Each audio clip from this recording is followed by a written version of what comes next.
Baruch Ata Adonai Inu Asher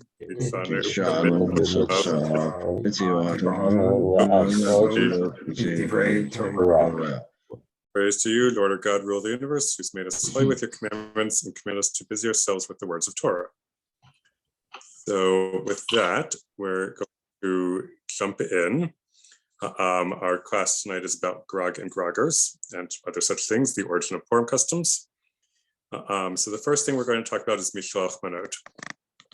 Mishloach Manot is grounded in a verse from the book of Esther, where after the Jews are delivered from their enemies, Esther and Mordechai tell the Jews how they want them to celebrate.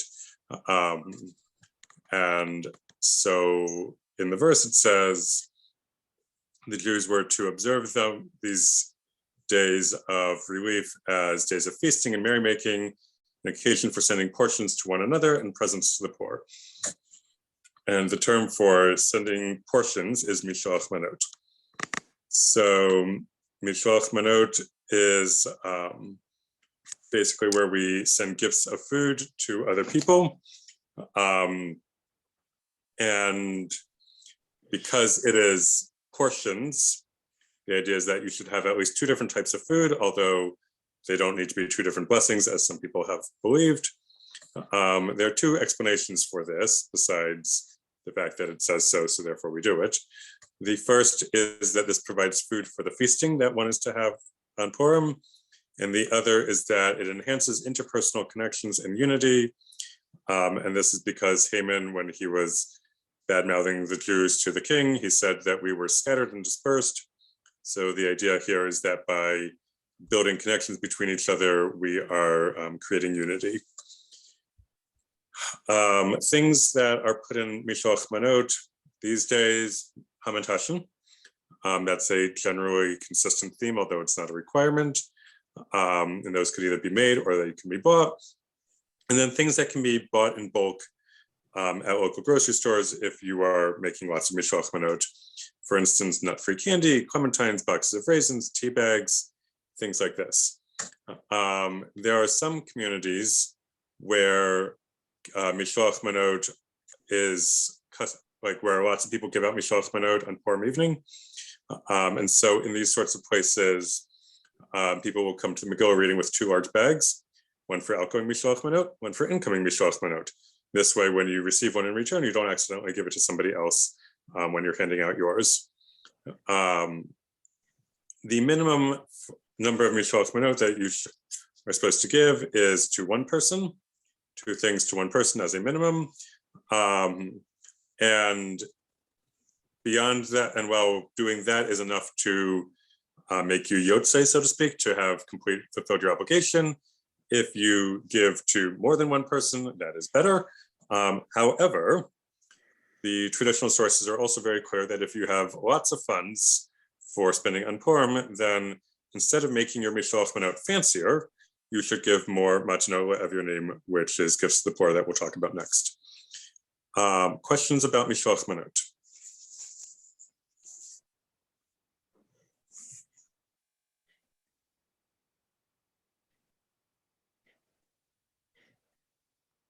Okay, seeing none, we'll move on. Matanola of your name. So this is from the same verse in the book of Esther. Again, the Jews were to observe these days of feasting and merrymaking as an occasion for sending gifts to one another and presents to the poor. The term in text for presents to the poor is matanola of your name. So this literally means gifts to the poor, presents to the poor. Because the word for poor is plural, it means that you are supposed to give to at least two people. So you can do this by giving food to two people or money to two people, two individuals that ask you for help, i.e. the people with cardboard signs by the side of the highway, would be prime candidates for matanola of your name.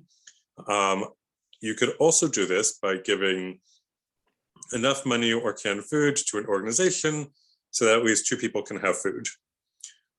So think about what you might spend on a meal if you were buying the ingredients, and then double that and give that to an organization. The idea of Matano Evyonim is making sure that everybody can have a festive meal on Purim. So ideally, these organizations would be food insecurity related.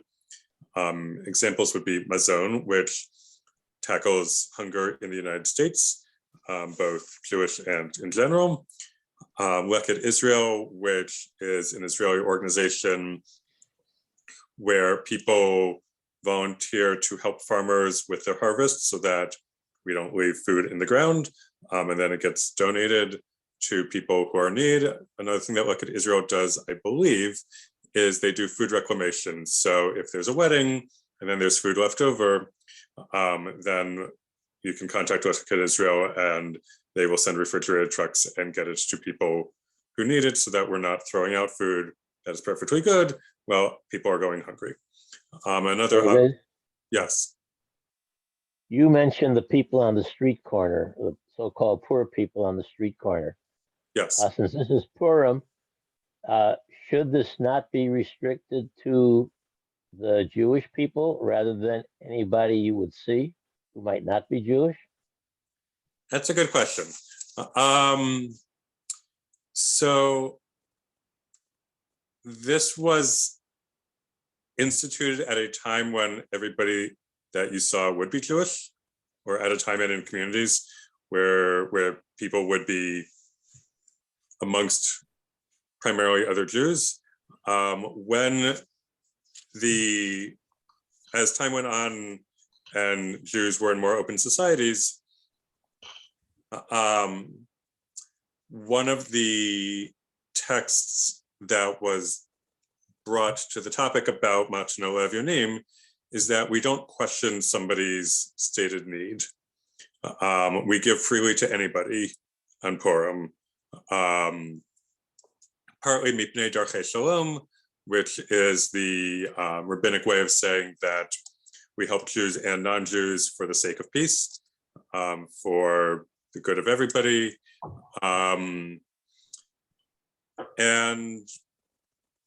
Purim is a holiday. So on the one hand, if you are figuring out where you're going to give your funds to organizations, you might choose to prioritize organizations that help Jews on grounds that if I'm not for myself, who will be for me? And then if I'm only for myself, what am I?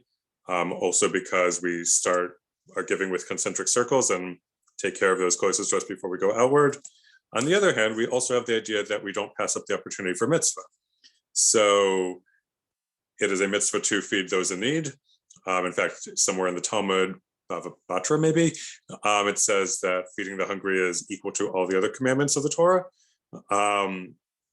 So it's a mitzvah to feed those in need, and even more so, it is a mitzvah to feed those in need on Purim.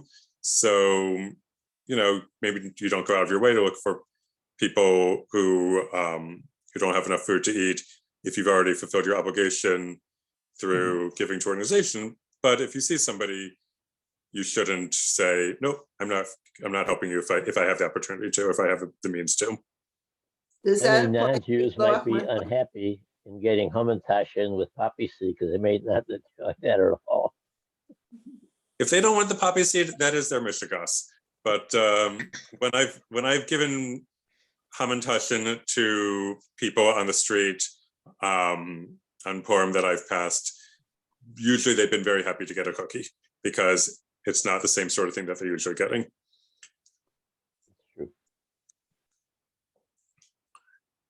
All right, I'm going to keep going with Matano Evyonim, and then we'll have more questions and comments. This commandment of the four commandments, the four mem commandments of Matano Evyonim, Mishoach Manot, Megillah, and Mishta, which we'll talk about the other two in a minute. While this commandment is the most overlooked, it is arguably the most important. Maimonides writes that any holiday celebration which does not look after the needs of the poor is not a celebration of the holiday, but rather a celebration of the stomach, which I've always found to be pretty powerful words coming from Maimonides. And again, we don't question the true need of people asking for money, nor do we question what they're going to do with the money when we're giving matano evyonim on Purim. All right, questions and comments about matano evyonim.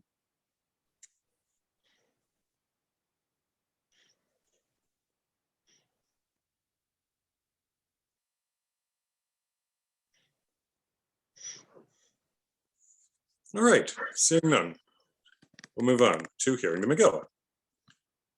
So, same chapter of Esther, a little bit later. Consequently, these days are recalled and observed in every generation.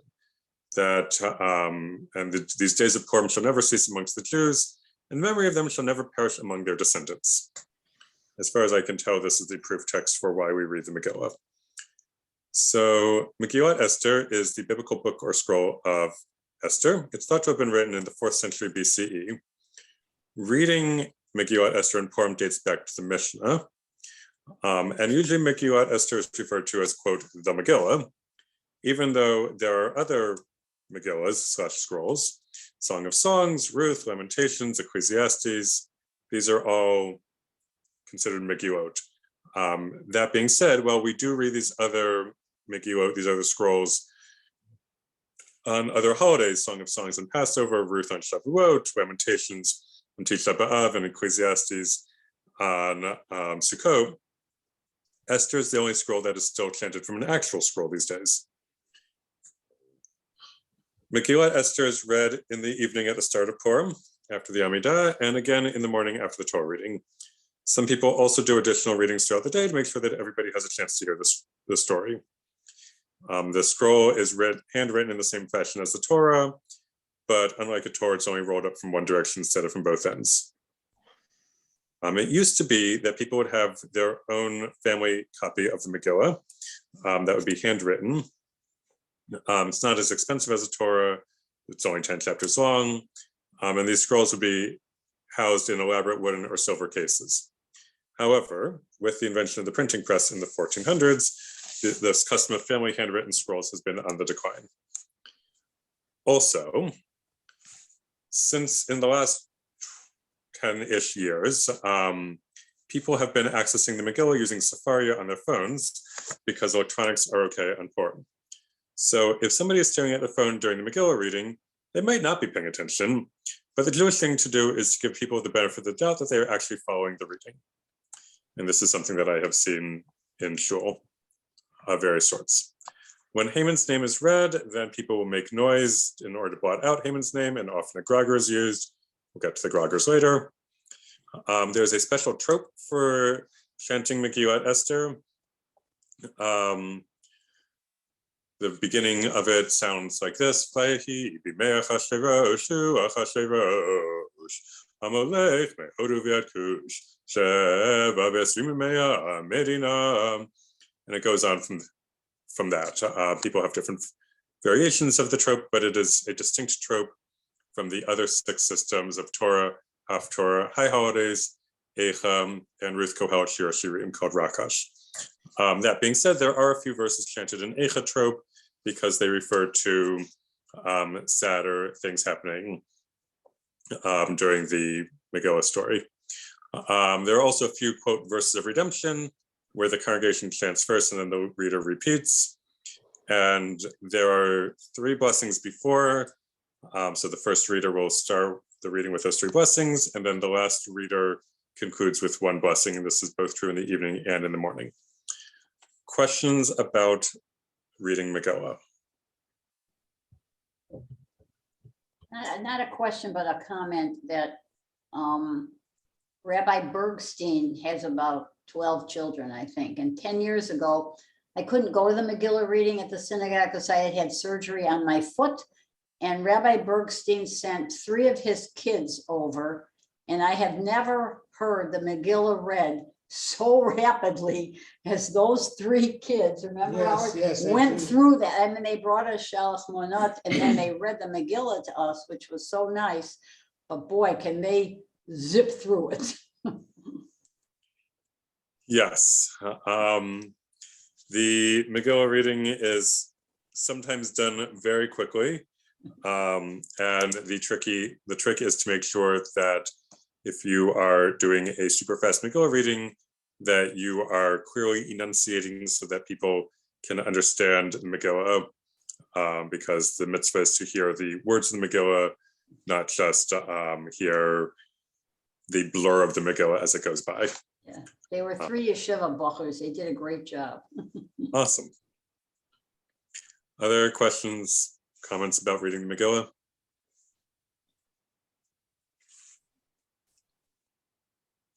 Should it be in person or should it be on the phone? Yeah. Because I hear people saying that because they know the Orthodox says it must be in person. That is an interesting question. I think that there are those who would say that it must be in person. And then there are probably those who would say that you don't have to be in person as long as you are clearly hearing it. I will look into that. I also wonder if like a live stream is different from a phone. I think, for instance, in the question of having a minion, I believe this is one of the considerations of like a live stream or a Zoom. Like if you can see the other people, does that make it different? I don't know if that matters for Megillah.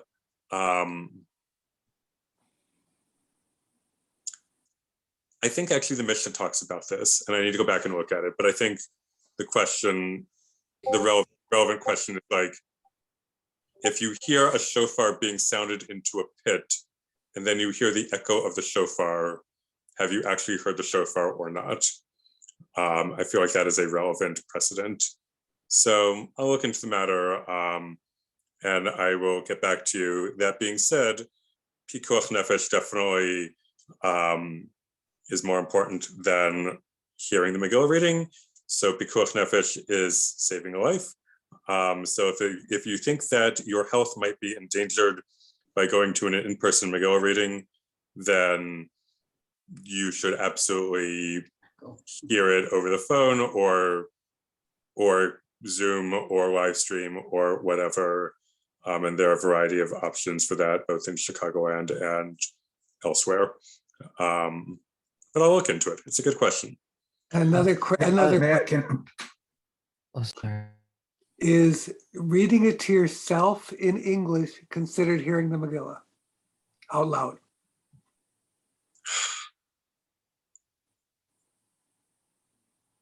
I think the Mishnah says that the Megillah can be read in any language, although Hebrew might be preferable. So that's two questions. One, if you read it out loud, have you heard the Megillah? Which I would have to assume yes, because otherwise the person reading the Megillah would not have fulfilled their own obligation if hearing yourself read doesn't count. And then the other question is, does it have to be in the Hebrew or can you read it in English? I will look into that as well. Really quickly, just a related question. Do you need a minion to read the Megillah? Or can you say without a minion? I don't think you need a minion to read the Megillah.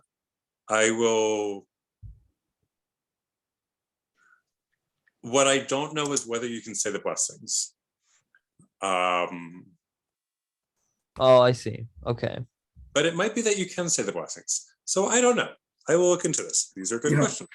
The reason I think Rabbi Bergstein and other Chabad rabbis send their boys out, and they're lucky enough to have them, to read in situations like Norma's, is precisely that, at least in their view, you have to hear it in person, and you don't need a minion. In fact, you can read it to yourself when you're on the train from Omsk to Tomsk or whatever.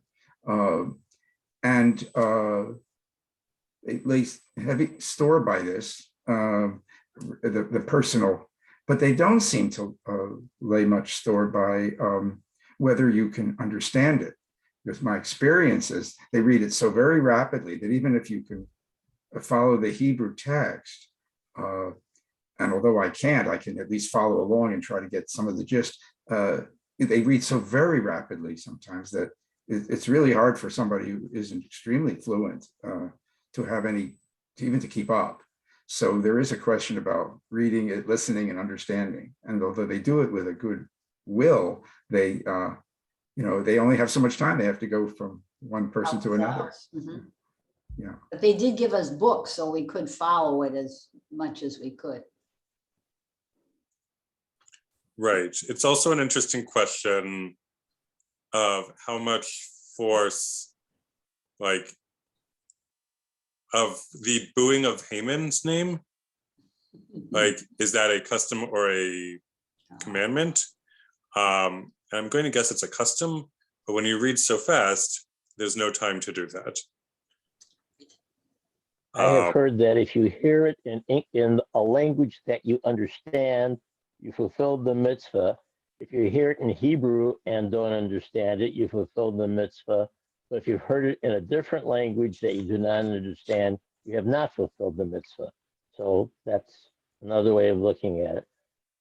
One question I have is the trope when Haman is hanged at the end. Is that a happy trope or is that a sad?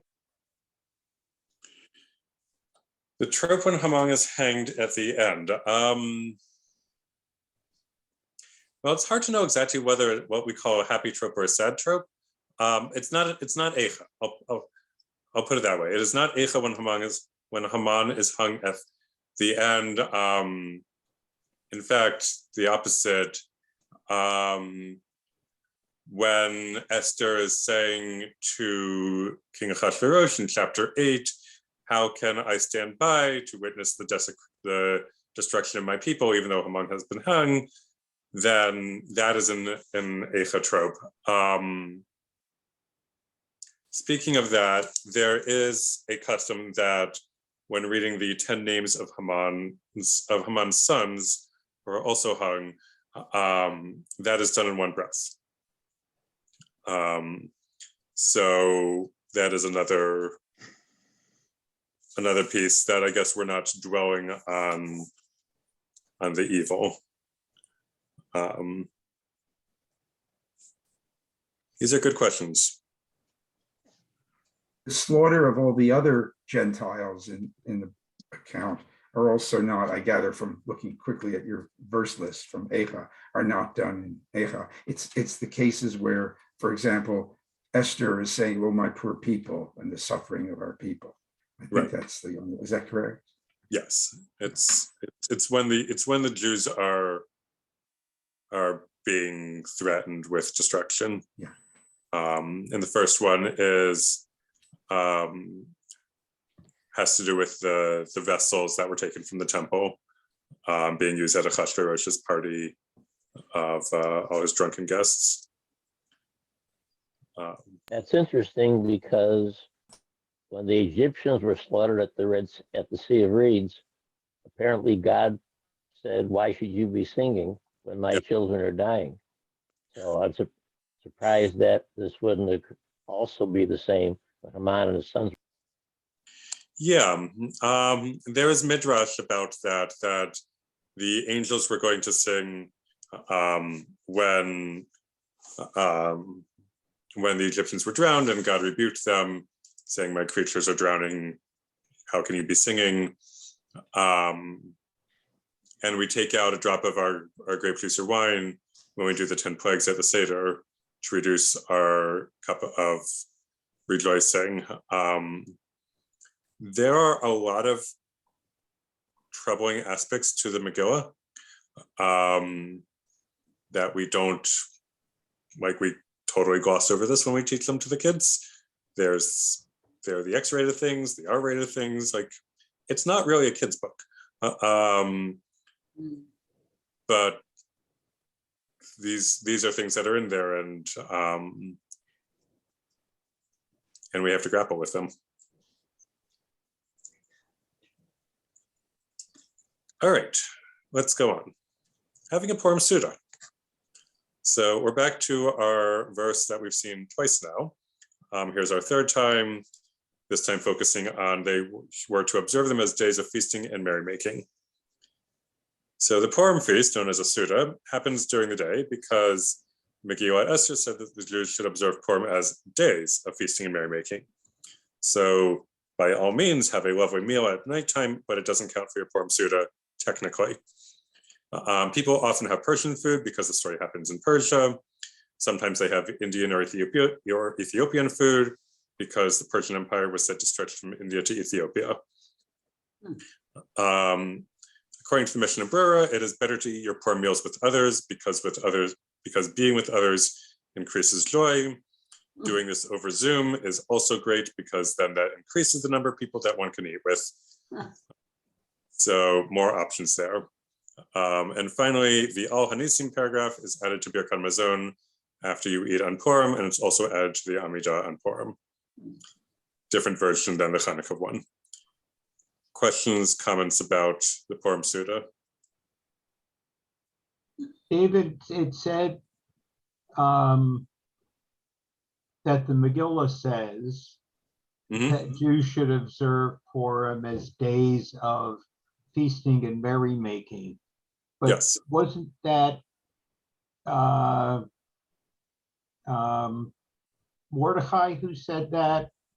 And it wasn't, I mean, what I'm trying to do is say it was a human, a person who said that should happen. It wasn't like God said it, or it wasn't the rabbis who transferred something that happened in the temple to something that we would then do. But this was just purely people.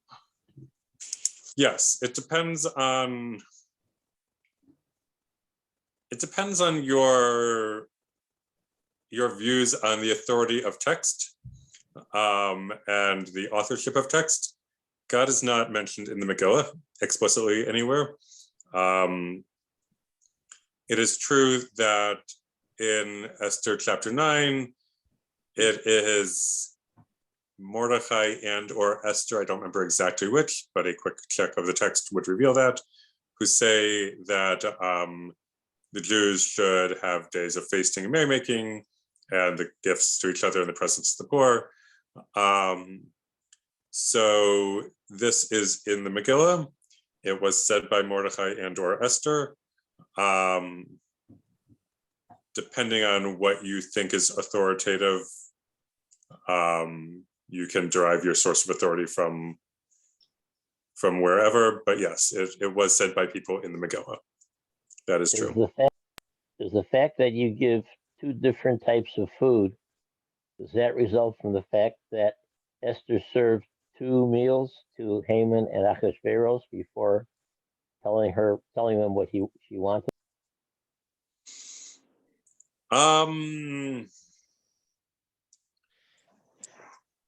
That feels like a layer of meaning that is not the reason for it, but could be added on top of the fact once it already exists. Related to the question of the authority of the material, I'm just wondering then, is the entire observance of Purim then a commandment of the sages? Is the observance of Purim itself a rabbinic commandment? Probably. Okay. Yeah, it's after the Torah, but it's still in the Bible. So I will investigate that. But my sense is that it is probably entirely rabbinic. Interesting. Because presumably with stuff with the Megillah and everything else, these are mitzvahs. I would assume that obviously since it's post-Torah, it would have to be from the sages where its authority would derive, yes? That's my thinking. Yes, that makes sense. Okay, I see. Thank you. Yep. All right, let's talk about drinking. Aha.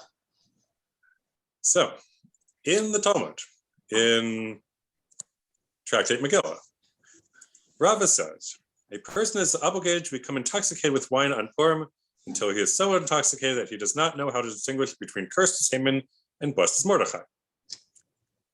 Right after that, Whoa.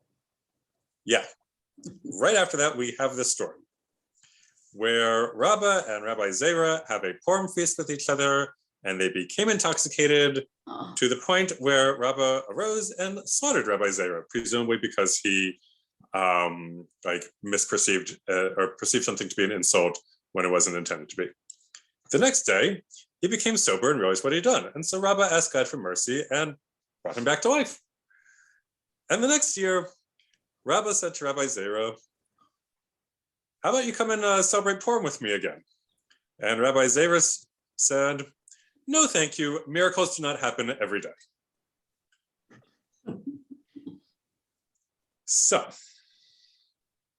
I'm going to go out on a limb and say that this should be taken seriously, but not literally. That this did not actually happen, but that there is truth in it, even if it is not true. Let's see what the rabbis did with this text. So the Megillah says that Purim should be a day of feasting. And the Gemara assumes that this includes drinking, and then has a line about how much you should drink. And then we have the story about how if you get drunk on Purim, this can lead to murder. So one can surmise that this is an implicit warning not to overdo things. From North Africa in the 1000s, Rabbeinu Ephraim says that this story cancels the previous statement. From Egypt in the 1100s, Rambam says that you should drink until you fall asleep, because when you're asleep, you can't distinguish between Mordechai and Haman. From the Provence in the 1200s, the Meiri says that if you drink too much, then you can't have a properly thankful attitude for the miracles wrought for the Jews of Shushan. From Germany in the 1300s, Rabbi Alexander Zasson HaKohen says that the gematria, the alphanumeric value of Baruch Mordechai, blessed is Mordechai, and Aror Haman, curses Haman, both comes out to 502. But it doesn't take very much alcohol to not be able to figure that out. From Provence, France in the 1300s, Rabbi Aaron of Lunel says that one should drink so that one is generous-minded and helps the poor to also enjoy Purim. From Spain in the 1400s, Rabbi Yosef Haviva says that one should say funny things on Purim so people think you have trouble distinguishing between things. Germany in the 1700s, Rabbi Netanel Weil says that you should drink until, but not including, the point when you can't distinguish right from wrong. And the Mishnah Berurah from Poland in the 1800s says if you drink too much, you won't have the proper intention for washing your hands before the Purim Seudah. And then we have the Talmud, going back to the Babylonian 500s, that says that you shouldn't drink alcohol at all when it's a matter of health, like if you're driving home, pregnant, taking medicine, or an alcoholic. And if you drink more than one drink per hour, your liver cannot process it enough, and you are endangering your health or the health of others if you drive. That's not in the Talmud, that's what science tells us. All right, and then if you want more in depth on this, you can see the source sheet, which I believe is the one I taught last year. So, questions about drinking on Purim? I have a question about the original story. Yeah. Was Rabbi Zeira revived by Rabbah or by God?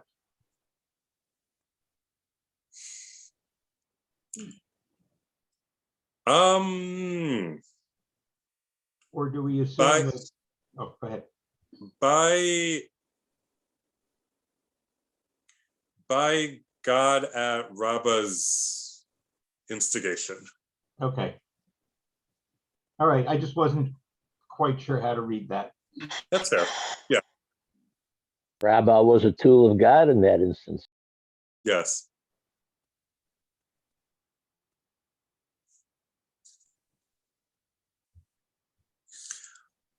All right, I'm going to keep moving because it is getting closer to the end of the hour. Wearing costumes.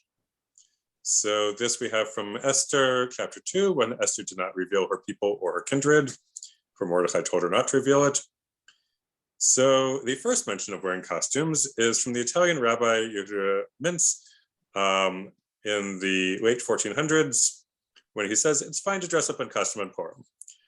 And it has been noted that this is the same time of year and place as Carnival season and Mardi Gras, which comes around February and involves public celebration with costumes. So it's possible that the Jews of Italy noticed that dressing in costume is similar to the fact that Esther hides her identity from the king, and that Esther is linguistically connected to the word hidden. And Mordecai is dressed in royal garments, and God is hidden as well in the Megillah.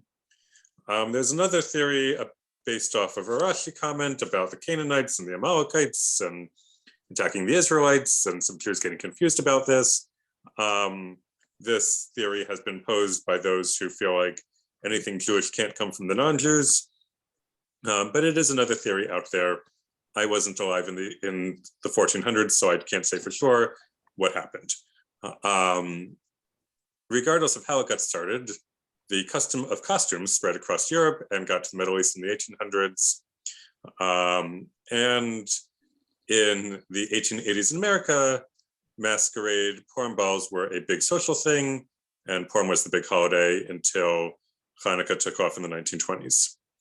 Questions about wearing costumes on Purim? Does feasting and merrymaking involve dressing up in your finery? And therefore that could lead into costume? Probably in certain countries and in certain centuries. That would certainly help explain why the Jews of Italy might have started doing this, because they saw their non-Jewish neighbors feasting and merrymaking at Mardi Gras and Carnival.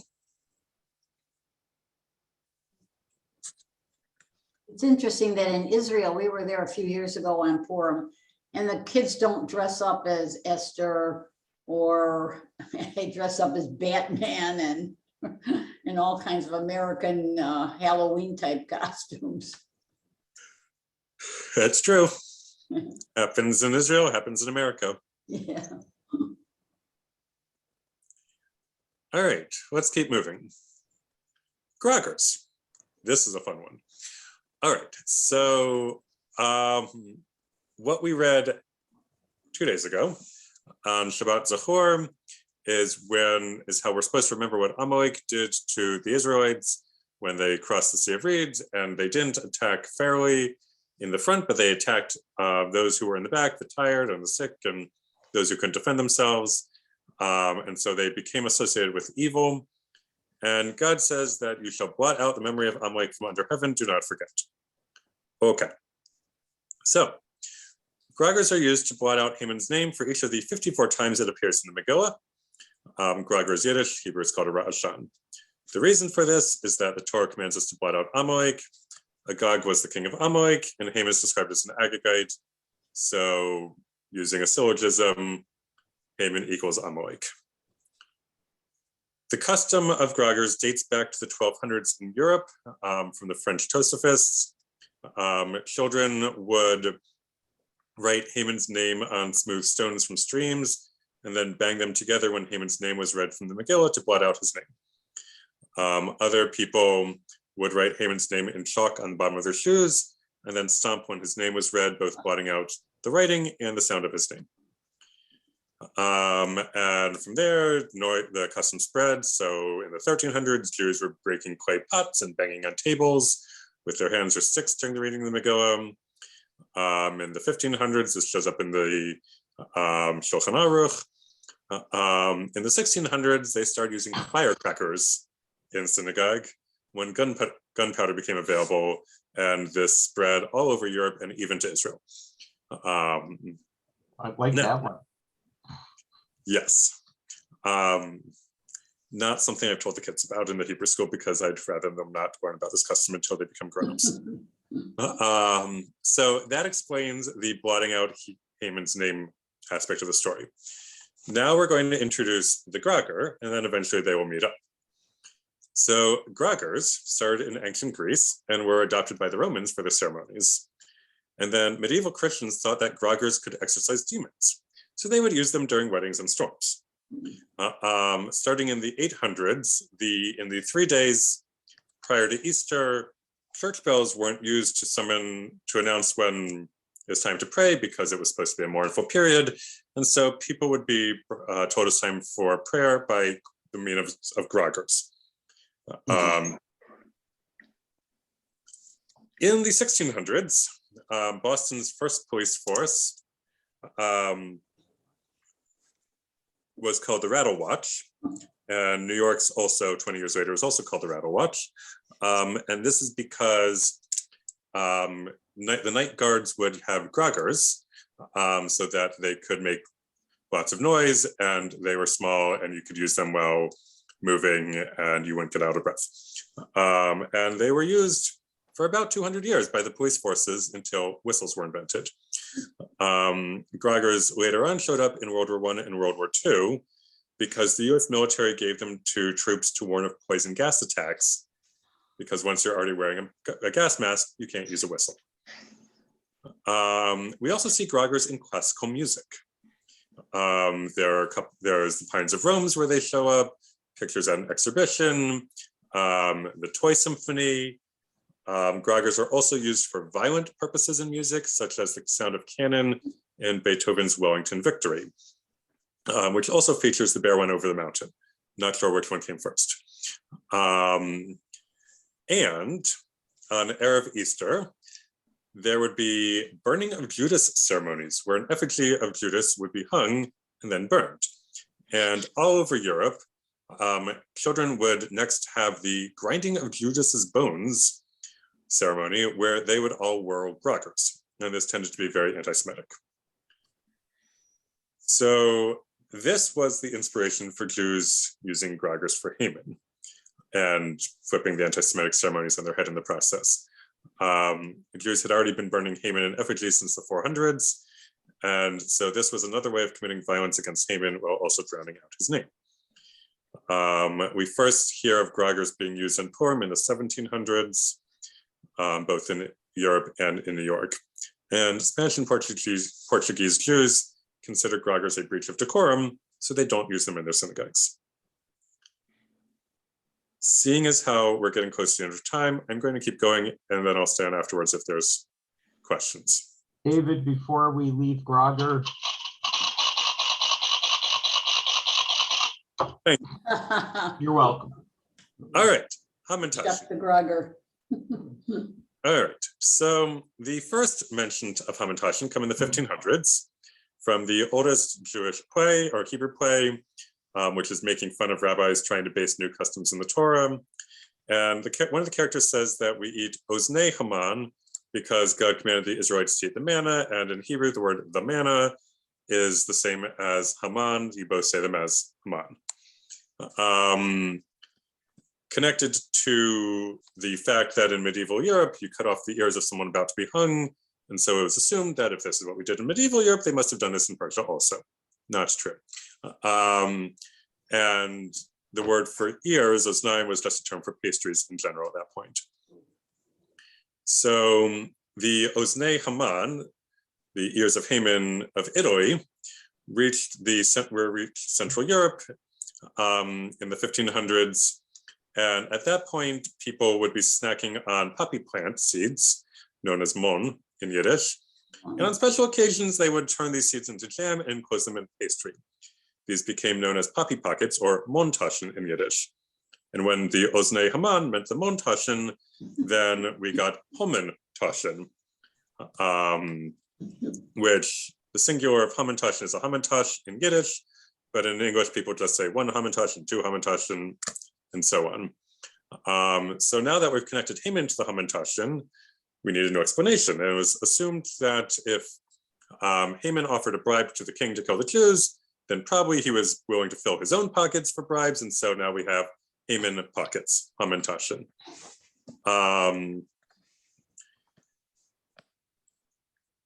it is said in the Talmud that Esther ate seeds in the palace so that she kept kosher, or that she ate poppy seeds before going to visit the king.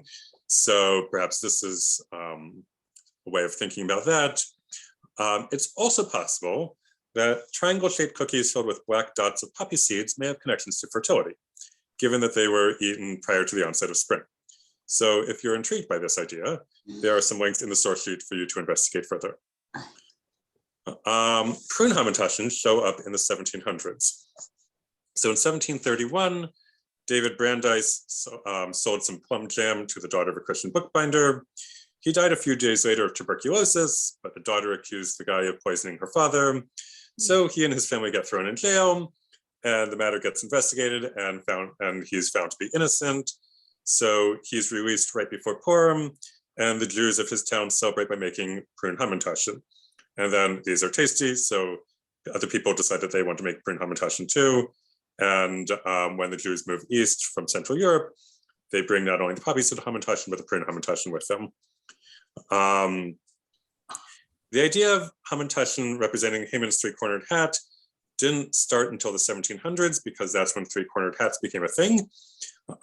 So if George Washington wore a three-cornered hat, clearly Haman must have worn one as well. So that's where that idea comes from. And then when baking powder became available in the first half of the 20th century, it replaced yeast in most hamantaschen recipes and became more of a cookie. There are other traditional foods that Jews around the world eat, like kreplach, because they are filled, and you can read about them later. And finally, in 1 minute, the Purim Spiel. So the Purim Spiel is a Purim play, dates back to the 400s, and then we really get started in the 1400s, when Jews would make up rhymed versions of Esther. In the 1500s, then yeshiva students start doing plays in people's homes during their Purim meal. In the 1600s, it becomes professionalized, and kids would follow the spielers from house to house, and they would give they would do their play and have a line about today's Purim, tomorrow is gone, give us a coin and throw us out. And in the 1700s, it becomes more about social satire, and also really obscene and profane, to the point where they were forbidden in Hamburg, and a script was burned in Frankfurt. This becomes eventually Yiddish theater later on. And today there are 3 flavors of Purim Spiels. The first is any dramatic performance of the Purim story. The second is a parody of something else that already exists, such as the Book of Purim and such as the Book of Mormon. There's a video on the source sheet. And the third lovingly makes fun of one's community. And then today there are parody songs, which are like a 21st century version of Purim Spiels. And I've got some links for you. And then we have the song Chag Purim, which was written by Levin Kipnis, who also wrote Sivivon Sof Sof Sof. And there are extra verses and variations and whatnot. And then in the appendix, we have the international version of the Purim story, which weaves in countries throughout the story. And you'll get all this in your source sheet as well. So thank you all very much.